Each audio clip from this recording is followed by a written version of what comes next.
Hey guys, welcome to the Ball and Breakfast podcast, and my name is what? As you know, Gio. I'm back. I know you saw my short earlier. Let me just adjust this mic 2 seconds. I know you guys know that I'm excited to do this Premier League weekend recap because a lot of the stuff that I said was going to happen before, once again, has happened. Where to begin? Where to begin? Where? Should I start at the worst end? AKA today, boring 1-1 game between Nottingham Forest and Burnley, albeit two first class goals. Or should I start with where it started? My club in the early game, after they tried to absolutely, once again, the Premier League tried to sabotage my team, Liverpool Football Club, by giving us another early game post international break when we have quite a bit of South American players. They're coming back in, the jet lag, the tiredness. We lost quite a bit, drew quite a bit. Very rarely do we win the games post international break because of the early restart. However, Jarel Kwanzaa. Another gem of a player unearthed under the Jurgen Klopp regime has announced himself. Yes, you know, we're talking about Liverpool Football Club coming back again from behind against Wolverhampton Wolves to win 3-1 away from home. Now, we could get into the X's and the O's of the game, in which I could go and lament the negativity of the fact that Diogo Jota did very little. The underwhelming, albeit underwhelming performance, even though he scored by Cody Gakpo. Absolute horror show from Macman in the 6, McAllister. The woeful defending on the opening goal by Matip. The unawareness positionally by Andy Robbo on that same first goal. However, let's keep it positive. Let's talk about the resiliency of my club, Liverpool Football Club. No matter what they dish at us, we're coming full steam ahead, stroking long, hard, and fast. I mean, guys. Gakpo, bang! Right after the restart.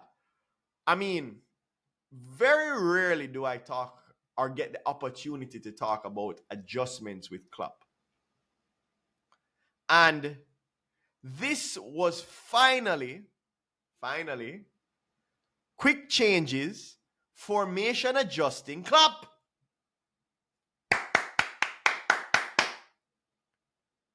Fantastic. Started off the game in the traditional 4-3-3. Macman in the 6 wasn't doing well. Quick substitutions, changed to the 4-2-3-1. Double pivot 6 with Dominic Szoboszlai and Curtis Jones. Post first half had a world-class performance. That double pivot 6 was amazing, albeit not necessarily where I want to see Dominic Szoboszlai or Curtis Jones. Quite the offensive double 6, as Klopp would say, post-match. But certainly shows once again what I was saying in probably my first episode, is that the 4-2-3-1 suits us. And albeit, yes, we can play a 4-3-3 at times, but we have options, is what I've always been saying. Make the adjustments, because we have the players that are flexible to do so, rather than trying to plug and play in the 4-3-3. So, alongside a fantastic debut for Jarel Kwanzaa, I can't stop saying how proud of the young man I am.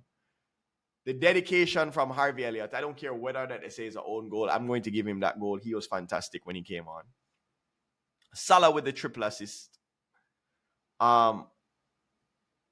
Just overall massive team spirit game again. Shout out to the coaching staff and the adjustments. Round of applause to the, albeit minor minutes for Ryan Grabenberg. I know he'll not necessarily be happy to see us do flourish in that 4-2-3-1 because that's what he's running from with Bayern. But, and we have enough tens. But, all in all, fantastic result. We stay right on the heels of Manchester City, who also won at West Ham. 3-1. Resilient performance from them. James Ward-Prowse, the new Declan Rice at West Ham. However, when you're playing against Manchester City,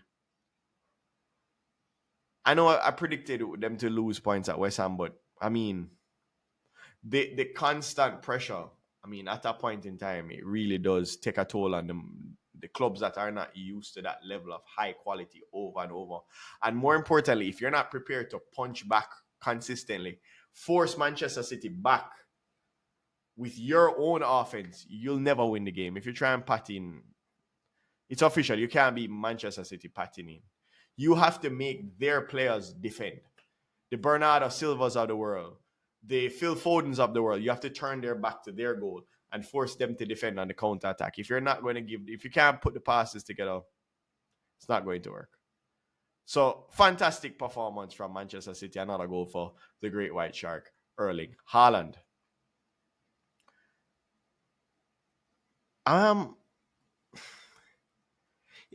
Is anyone else a little bit disturbed by amount of extra time?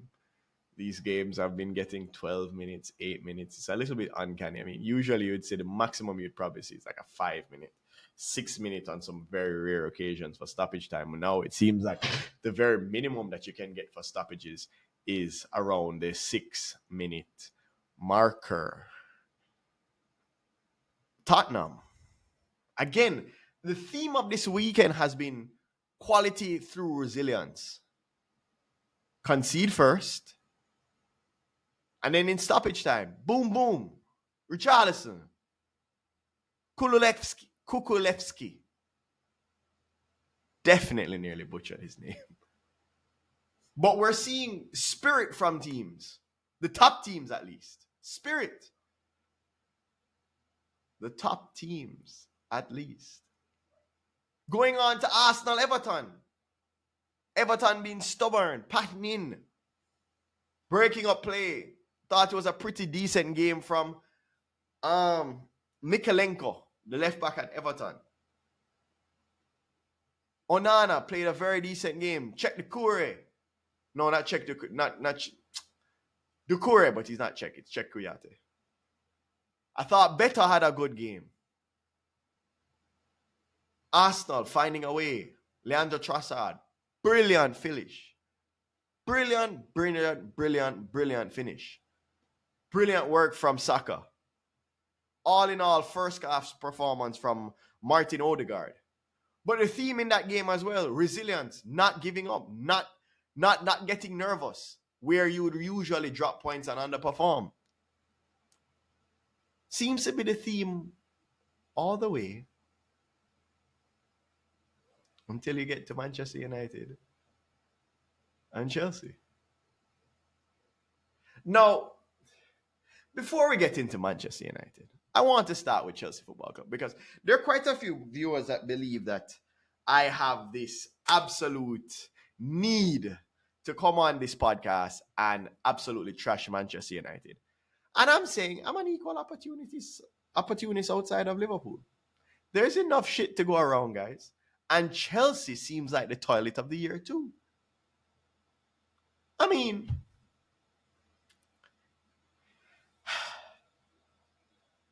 Caicedo, 100 plus. Mudryk, 70 plus. Enzo, 100 plus. Who else? Jackson, I think, was 60. Palmer was 45. Diassi was, I think, 50. Badia Shield was another 50. Trying to think who else. Who else? Who else? I know there's a lot of them. Lavia, forgot about him. He's been injured. 50. 400 million in one summer. To be 14th. 14th. 14th. What are you doing?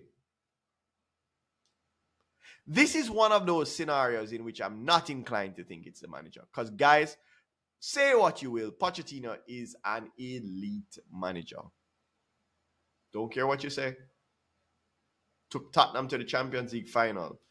I only thought Harry Potter and Gandalf could do those things. Magic.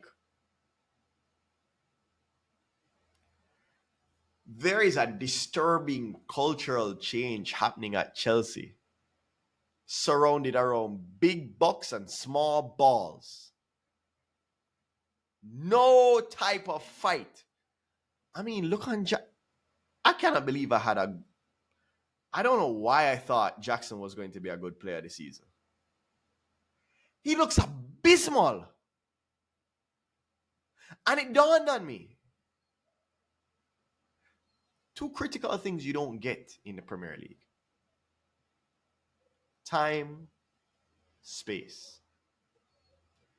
Time, space. It's why you will forever look way better in La Liga and Bundesliga and Champions League even than you will in the Premier League. Far more aggressive, less time on the ball, and absolutely no space to work. You have to be the creme de la creme technically to play and to be prolific on the front line in the Premier League. Of which, I'm sorry, Jackson is simply not. I'm going to call bust on that right now. First of all, he's not a striker. He's a left winger at best.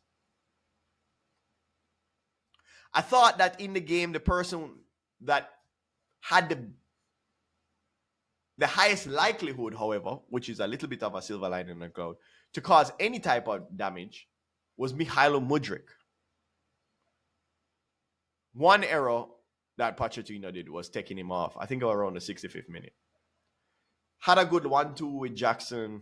Both of them seem to have a little bit of a connection. Sterling is a little bit more of a one-on-one player. Took him off, and then it was a dead cock after that.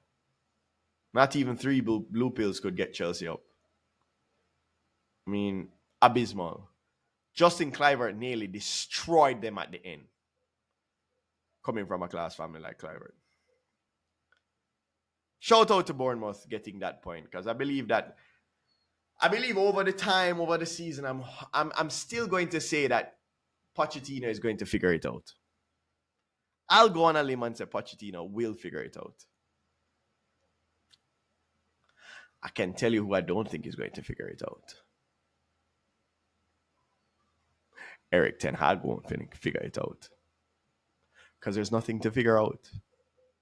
You see, unlike Chelsea, which has an abundance of talent, and it's about fitting the pieces together, allowing it to work and flow in a conducive manner, the type of shit that is over at Manchester United is just unbelievable. I watched this Brighton game because, remember, I predicted that Brighton was going to win. I watched this Brighton game, and for the first 19 minutes, I said, oh, here they come. Rashford was blazing. Højlund was blazing. And then Danny Welbeck scored. One of the simplest goals I've seen scored all season. One little dummy from across from Adam Lallana, ex-Liverpool legend, right? And boom, he was in. First of all, I want to talk about the finish from Danny Welbeck because I, like a lot of you other YouTubers, subscribe to places like United Stand. I listen to Mark Goldbridge. I listen to all of those guys. I'm a big fan of their pages. But nobody wants to talk about the elephant in the room. Everyone skates across this fact that Onana has not been good. Danny Welbeck did not place that ball into the corner of which he could never find it. David De Gea saves that shot. David De Gea saves that corner shot from Declan Rice. But more importantly, take that out of the equation. Throw that one side. Gone. Let's talk about the absolute lack of culture and spirit. Last year, I was told Ten Hag is rejuvenating Manchester United. He's so serious. He's got to set the standard. All heads dropped. You might as well put and tie a string on their chin to their cock because all heads dropped.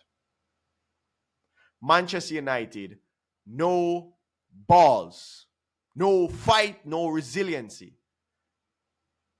no spirit, nothing. First goal goes in, boom. Okay, you come down there. And this is another thing. Amount of excuses, own shit performances, especially with your manager. Own it. You going out there and talk about the ball was out. Rashford goes down.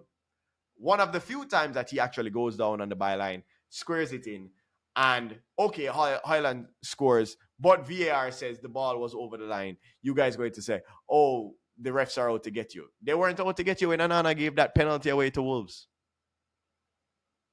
Or when Rashford dived against Nottingham Forest. They weren't out to get you there. VAR was good there. Cut the bullshit. Guys are subpar. And Eric Ten Hag is a big part to blame for that. Don't act like, oh my God, the players. Listen, Casemiro, you guys were championing him last year. He's playing like shit this year. Boom. Who told Eric Ten Hag to play a diamond in the middle? And switch tactics up just for Brighton. Roberto De Zerbi kicked his ass. I mean, I remember watching a 7-minute period where Manchester United did not touch the ball. There was no energy. There was no press every time. Nothing. They didn't close down the wide fullbacks, which were always the out ball. Stayed so narrow in the middle. Eric Ten Hag, no instructions from the field to try and change something.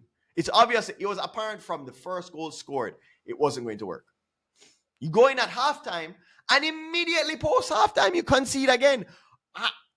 Was Lisandro Martinez on a slip and slide? Pascal Gross, ole, tuck it away. What was going on there? So you're down 2. And then literally, almost an identical goal as the first goal, João Pedro, again, a shot that Onana could stop. Goal. I mean, what the fuck is going on at Manchester United? What is going on?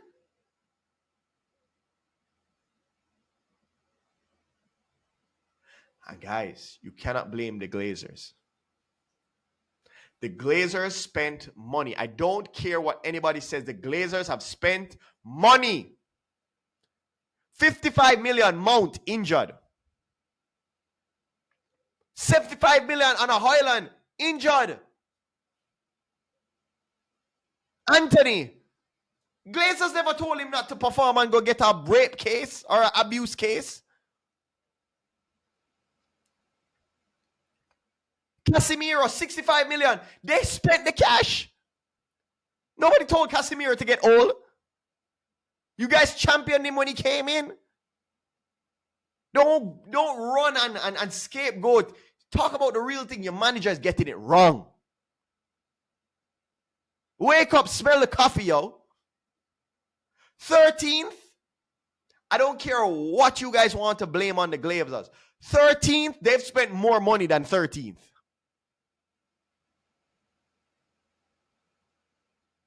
So before you talk about the top, the bottom, the this and that, oh, Glazers, this, Arab, oil me up, all that good shit.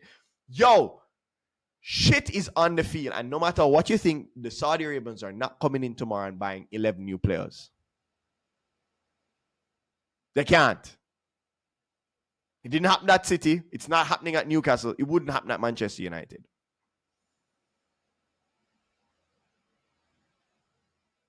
Absolute shit. I hate the excuses. Bullshit. I mean, really, who you think you're fooling? Bias Ten Hag lovers. What you guys need to do is tell Ten Hag, take Rashford off the field when he refuses to pass the ball to the middle as a winger.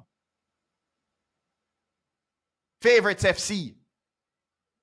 Playing Anthony a whole season ahead of Jadon Sancho when there's no reason why Anthony should be on that pitch because he played like shit. Talk about bad training. Listen, Jadon Sancho has far more impact on the football field than Anthony.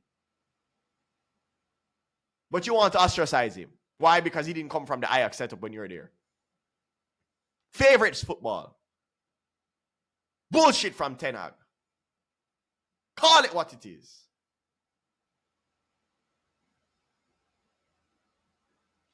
Fuck you take this thing for. Let's run out the other results. Aston Villa. Resiliency. Coming from behind. 3-1. Bailey scoring. Jamaica. Hey. Douglas Luiz. Quality player. Fantastic comeback from Aston Villa.